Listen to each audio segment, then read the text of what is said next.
Welcome in to another episode of Down South Ball Talk, hosted by LT.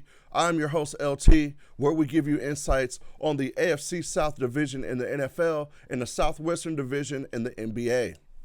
Today's episode, we're strictly going to be talking NBA. A lot of free agency news going around, some trades going on. Ja Morant has been traded.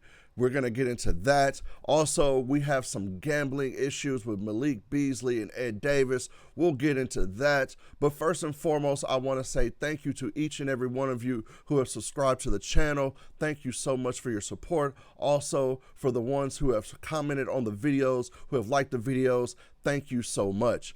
All right, let's go ahead and get into it, man. Southwestern Division news. Ja Morant has been traded to the Portland Trail Blazers for Jeremy Grant and Chris Murray. All right, Portland Trail Blazers. All right, let's get into it. For the Portland Trail Blazers, this is a good move. You get Ja Morant basically for peanuts. You don't get, basically have to give up anything. Basically have to make the salaries match. You get a superstar caliber type of point guard. Now, you are point guard heavy over there. They have 4 point guards essentially on the roster. They have Ja Morant. They have, I'm trying to play Drew Holiday. They have Damian Lillard. And they also have Scoot Henderson, who I believe down the stretch of the season, not in the playoffs, he kind of disappeared. Now, it was their first time in the playoffs. They were a young team. But down the stretch in the season, he came along and showed you that he really does have some upside that you can build on and develop. Now, do I think that you start anybody over Ja Morant? No. Only person you maybe start over him is Damian Lillard, and that's because he's Damian Lillard. But I think you start Dame and Ja Morant together and see what you got. You put Denny out there with them. You have Klingon. Now your 4 slot is going to be your issue, but we'll see how that goes. They did re-sign Robert Williams, so you have a backup to Klingon. I don't know what their draft pick that they got, that one guy, I forget his name, but they have a third center on the roster that they drafted 2 years ago, so I don't know. But for Portland, it's a good move. The owner there, he's given the coach, what is his name? I believe, Michael Norrie. He comes from the T-Wolves. He was a #1 assistant there. He's a good coach. They're essentially giving him a 3-year deal with 2 years of team option. So basically, it's on a prove-it deal every year, which is crazy. But we won't get into the owners. It's not here nor there. We don't cover the Trailblazers over here. We don't talk insights of Trailblazers. But Ja Morant has been moved to Trailblazers. People forget they were the 7th seed last year. They got into the play-in, and they got into the playoffs being the 7th seed. So, they're not a bad team. They're not. And, maybe the coach, which Thiago Splitter left, maybe the coach was a big deal with that, or the players, who knows. But again, down the stretch last year, they did pretty good and they made the playoffs. So they didn't send him to a very bad team. It's just Portland. But he is a Nike guy. We do know where the Nike headquarters is. It is in Oregon. So, hey, maybe it is a good business decision as well for Ja Morant. But yes, Ja Morant has been traded from the Memphis Grizzlies. Alrighty, for the Grizzlies side of this, you get Jeremy Grant and Chris Murray.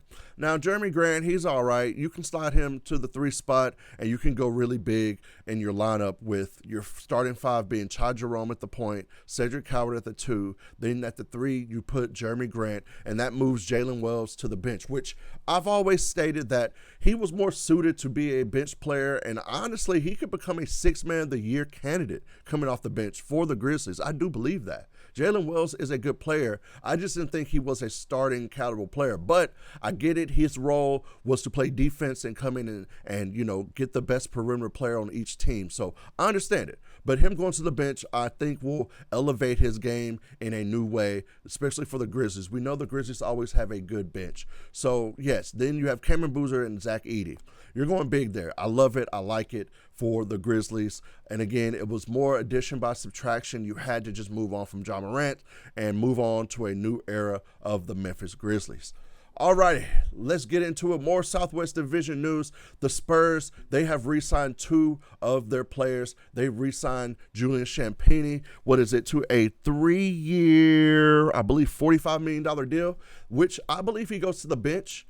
This is basically a reward because he declined the option. I believe he only had an option for $3 million, I believe, or something like that. So he played his way into a new contract, man. Shout out to Julian Champagnie, man. He really, really got his role together with the Spurs, carved out a niche, and he is a 3-point marksman for them, who I believe will go to the bench because they will bring in someone to be in that starting lineup like a Rui Hachimura, someone along that, and you have to put someone on the bench. And I don't think Vassell goes to the bench. I think you put Champagnie on the bench and have more firepower, more three-point power coming off the bench. Now, they also did re-sign Harrison Barnes to a one-year deal. I don't have the contract numbers here, but that's a vet move. Let's be clear here. I think more locker rooms in the NBA need vets like him, Bismack Biyombo. I mean, you could talk about Mason Plumlee all you want to, and I believe people's talking about why is he on the team. He's a veteran. He's a veteran. So I believe some teams that do have that veteran leadership, they do prosper. They do prosper, man. So I believe that was a veteran move just to sign him to a one-year deal, bring him back and run it back and see what we got. Just add. You don't really need to subtract to things. You need to add to things with the Spurs, for sure. Now, do they make a trade? I'm not sure. We'll see. But I do believe they bring in a new starter for the next season. All right. Let's move on. Let's get into some more free agency news in the NBA. LeBron James. He has informed the Lakers that he will not be returning next year, and they can move on with their off-season plans without him. All right, now, where does he land? I think there's only 3 places that LeBron James will land this season. Now, obviously, he could go anywhere. He's LeBron James. We know this. But 3 places that's a realistic place for LeBron James to land this season. I only have 3 of them. Because with LeBron, we know what it is. It's championship or bust. It is what it is. You're looking to win a championship when LeBron James is on your team. Now, do you have the tools to get there? I'm not sure, but that is the goal, period. It's not to make the playoffs, to play in, or first round. No. It's to win the whole thing. So the 3 places I believe that LeBron James would benefit that from are these 3 places. Number 1, the Golden State Warriors. Now, you hear me out. You're like, oh, yeah, him, Steph, Draymond, whatever. Okay. I get it, but him and Steph together, think about the spacing Steph would get, all the looks that Steph would get with LeBron James facilitating offense. Because, yes, Draymond does facilitate offense for the Warriors, but you would ask LeBron James to do that after that. Maybe Draymond does do it a little bit when, obviously, LeBron's on the bench, but man, it would be a sight to see. And if they do pull off some type of trade, as the rumors are saying with Jimmy Butler going to the Wizards for Anthony Davis and things of that nature, holy guacamole. That would be awesome. And yes, I do think they could compete in the West for a championship. It would just be about the bench, of course. But you would definitely get some veterans who would definitely want to go on the vet minimum to come over there and win a ring. For sure. All right, number 2. And these are no particular order, like 1, 2, 3, or nothing like that. But I'm just saying. Number 2, the Cleveland Cavaliers. We know the storybook ending. He can go back home and retire, and he retired in a Cleveland Cavaliers jersey. That would be awesome for the league. It'd be an awesome storybook ending for LeBron James, and especially if he was to win a championship there and end on that note. That would be awesome. Yes, they have James Harden. They have Donovan Mitchell. Now, what do you do a sign and trade or what? Because I don't think he wants to play for vet minimum. But do I think would he play for a minimum or maybe a $15 million deal for the Cavaliers or the Golden State Warriors or the third team I'm talking about? Maybe. If he knew that he had a legit chance to win a ring and go out on top, yeah. I think LeBron would take a deal like that for like $15 million. So I think the Cavaliers, they could sign LeBron, and like I said, you keep everybody, you slide him into that starting lineup, man. It's him, Mobley, Allen, Mitchell, and Harden. I like that. Harden don't really have to play the point like that because LeBron's going to play that point forward. That he can space the floor a little bit. I like it. Again, it's about the bench. All righty, and the third place I see him going is the Minnesota Timberwolves. I know you're like, man, they just got LaMelo, they got this and that, but he fits in perfectly on a $15 million deal or so. He fits in perfectly. You take Ayo and put him on the bench, and you have LaMelo, Anthony Edwards, LeBron James, Rudy Gobert, and Jaden McDaniels. Woof! Tell me that ain't a championship starting 5. Tell me it ain't. I'm telling you, man, that would be a really, really good team, man, if he went to Minnesota. But I don't see that happening. I think he wants to stay more on the West Coast for sure, and that's why I think Golden State is probably the place he goes and plays with Steph. It would be a dream team type of scenario for them, and it would do numbers. Every arena they go to, it would sell. It would sell out. Who don't want to see that? Steph and LeBron together. Now people's like, well, 40-some-year-old Bron, it don't matter. 40-some-year-old Bron still giving you 20-something a game is better than, honestly, over half the league. Let's be clear here. Yes, defensively he's not what he once was, but he's still LeBron James. So I think, we'll find out sooner or later where LeBron goes, man. It's going to be interesting to see where that domino falls. All right, let's get into it. Let's keep it moving. All right, Kawhi Leonard. Now, there's rumors that the Clippers are looking to trade Kawhi because they will not give him an extension. I believe that he goes to the Toronto Raptors. I believe he doesn't want to go anywhere else but the Toronto Raptors. And you're like, why? Why would he want to not go anywhere but the Toronto Raptors? I believe Toronto is the only team that's willing to give him a max deal that he likes to extend. I believe they're the only team that's probably willing to give him a 3 to 4 year deal for sure. I'm being honest here. I'm just being honest here. Now, yes, other teams would, but the teams that he would sign to and be happy to and would actually want to get traded to and not walk in a year, yeah, it would be Toronto. I could see him going there, and he would fit perfectly with them. They would be a contender in the East automatically. Now, you would have to give up Ingram or Barrett, whatever. Whatever. It is what it is. Hopefully you have to give up Ingram and you can keep Barrett. But, yeah, man, I wouldn't mind that and maybe another player or two, whatever. Okay, cool. But Kawhi Leonard would fit perfectly up there in Toronto alongside Scotty Barnes and would be dope. And like I said, you keep Barrett, you're dope. You're good. You're Gucci. So with that being said, man, I believe he does in a few days get traded, if not today, get traded to the Toronto Raptors, and we see Kawhi Leonard reunited back up there in the 6. All right, let's keep it moving. Giannis, let's go to trade with Giannis, man, to Miami. I believe last episode we were talking about him going somewhere, but, man, let's talk about a little bit extensively now. Miami has got Giannis Antetokounmpo, and they also get Bobby Portis. I think that was a pretty good move. Their starting 5 is pretty good. You got Davion Mitchell. You got Giannis. Then you have Andrew Wiggins, who re-signed there. Who else? Bam Adebayo, and I'm missing one. Khalil Ware left. So yeah, man, it's gonna be a good team for Miami. I believe they fill out the roster and the bench with pieces like a Chris Middleton. I believe he does sign there for a veteran minimum. Go there and reunite with Giannis. He comes off the bench, and I believe he can give you some pretty good bench minutes for sure. You get some more vets there. So it's gonna be dope. Oh, how did I not talk about this? Beef Stew. Beef Stew is a Memphis Grizzly. Man, I cannot wait. I cannot wait to see him in a Memphis uniform. I believe he could become one of the best Grizzlies of all time. Or I'll say best, one of the most beloved Grizzlies of all time. His mentality, his everything fits that grit and grind, that Memphis mentality. I cannot wait for this. So, yes, welcome Isaiah Stewart to Memphis, man. Beef Stew is in the building. I love that move for a backup center. I love it. They needed a backup center, and they got one. Zach Kleiman, man, his moves have been superb this offseason, I must say. Yes. All righty. Let's keep going. Let's keep it moving. Let's talk some summer league, I guess, and then we'll get into the Malik Beasley and Ed Davis stuff. Now, Summer League, it starts next week, honestly. Yeah, next week. It starts next week. I can't wait to see some of these young stars, man, and some of the sophomores that, like the VJ Edgecombe, the Cooper Flags. I believe maybe Cooper don't play. Let me stop there. But, yeah, a VJ Edgecombe, it would be dope to see him as a second year. Cedric Coward, seeing him play Summer League, stuff like that.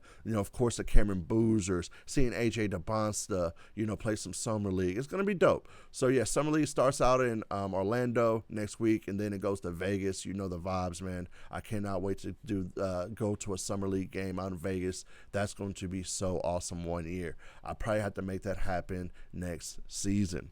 All right, let's get into it, man. This is some sad news because I don't understand when guys do this type of things, but also I understand that people, are also human, and they're always going to try to cut corners and do things, especially when you have addictions, because it seems like this was a part of a gambling addiction. Ex-NBA players Malik Beasley and Ed Davis indicted in a gambling case. Let's read the article on ESPN by Shams Charania and David Perdue. It says former NBA players Malik Beasley and Ed Davis and an NBA agent are among 6 defendants indicted Monday on charges related to an alleged sports gambling scheme that targeted at least 4 games during the 23-24 season, according to a federal indictment released Monday. Whew, Lord Jesus. It says Davis and co-defendants Rob Gordinsky, Ernesto Palencia, which we'll talk about Ernesto, man. He is, if not, they're saying he is the best friend of Jimmy Butler. We'll get into that in a little bit as well. And William Brown were arrested Monday, according to a spokesperson for the U.S. Attorney's Office for the Eastern District of New York. Beasley and defendant Paulo Zamorino, who was Davis's agent, were not in custody Monday morning. Steve Haney, Beasley's attorney, said that they have coordinated with the U.S. Attorney's Office for the ex-player's voluntary surrender this week. End quote. An indictment is not proof of guilt or evidence. It is merely a charge or of probable cause. The investigation was 1.5 years long, and we maintain Malik's innocence of all charges, his attorney says to ESPN. I don't know, man. I don't know, because these text messages and things that they say that they have between Malik and Ed, it's not looking good. Let's keep going.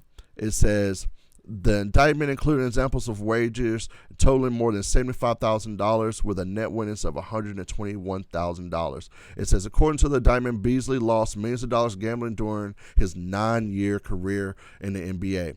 He agreed to manipulate his statistics ahead of at least four games during the 23-24 season while he was on the Milwaukee Bucks, so the co-conspirators could wager on the stats. Whew. Oh, man, it's ugly. It's ugly. Basically, it says that Davis was into the scheme. It says the 2 were teammates in Minnesota. They said he was Beasley's quote-unquote gatekeeper. It says, quote, only way you can beat Vegas is to sports betting, end quote. Davis texts Beasley. Oh, my Lord. And another text that says, we going to make some good money, end quote. That is crazy, man. It says that, yeah, I mean, all in all, man, he went out in the game. He didn't, get some rebounds and things of the nature. It's a whole thing, man. This is all bad because this is the integrity of the game. Whether it's in the NBA, NFL, MLB, soccer, it don't matter. This is the stuff that a lot of, fans, they're just like, oh my God, what is going on here? When you see somebody, they have a good night and they have like 23 points or something and they get sat out for the fourth quarter and then the other team comes back and all this other stuff. And it's just a whole thing, man. And then they have the audacity to text each other these crazy text messages, especially about the rebound where he was like, oh man, I thought my heart stopped or something like that. Like, that's crazy. This is insane. Like, why are you leaving a paper trail on iOS? We all know once you sign that contract with iOS and you agree to their terms, everything you do on your phone goes into the cloud for them to store. No matter text messages, photos, videos, it does not matter. It is out there. You will never get rid of it. So this is just sad, man. These guys they made it. They were in the 1%ers class, man. They made millions of dollars. I mean, what else could you ask for? What else? I mean, yes, you messed up. You gambling. You have an addiction. It says that he's, over 9 years, he's lost millions of dollars. Malik Beasley, that is, in gambling. That's crazy. That's crazy. That's crazy. And then on top of it all, you could have made more money. You could have stopped gambling and made more money by just getting 1 or 2 more contracts, or even going overseas after those 1 or 2 contracts. You could have made even more money. Big 3 with Ice Cube, even more money. So this is just sad, and I don't have any sympathy for these guys. Now, we'll get into Jimmy Butler's best friend, they say, the Ernesto guy. They're saying that, man, is Jimmy in this at all? Because, there's certain things that Jimmy talks about online. Now, I'm not alleging anything to Jimmy whatsoever. I don't think he's doing any type of gambling. But his best friend was. And you don't think that Jimmy knew? Especially if this is a really good friend of mine. I talk about all types of stuff with my friends, especially things that I would never talk about in public. So did Jimmy know about this? I don't know, man. I'm not saying he did. I'm not saying he didn't. But man, I mean, it's really sad, man. It's really sad, and it just puts light in certain areas that a lot of people were trying to keep in the dark, which is okay, because I mean, get these people out, man, because I do want a sport to be held at the utmost integrity, man, and gambling now is into that. And it is what it is. They've brought it out with all the promotions and all these different things that they've done with all the gambling sites and things. So, I mean, gambling's just a part of sports now, man, especially in America. It is part of it. It used to only be horse racing. Now it's everything. You can gamble on dang near anything in the world now, legally, in almost all 50 states. So, yeah, it's going to be interesting to see what happens with this case, because this is just a separate case from the other case that they have with Damon Jones and all them and Chauncey Billups. So, yeah, this is just another thing that the NBA has to clean up, and yeah, another PR thing for the NBA. Alrighty, man, let's wrap up this episode, man. I want to say thank you if you've made it to the end. Thank you so much for watching. First and foremost, please follow all of our socials. You see them down here. They're all at Down South Ball Talk on all socials, except for X. It is at Down South BT.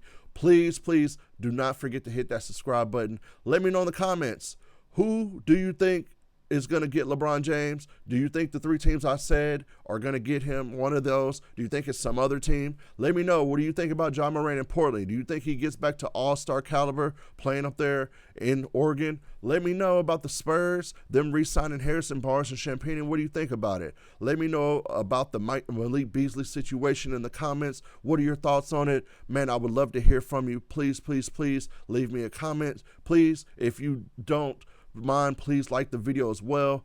Also, man, I want to say we will have another video coming soon. Please turn those notifications on and also subscribe to the channel. I hope you have a good night.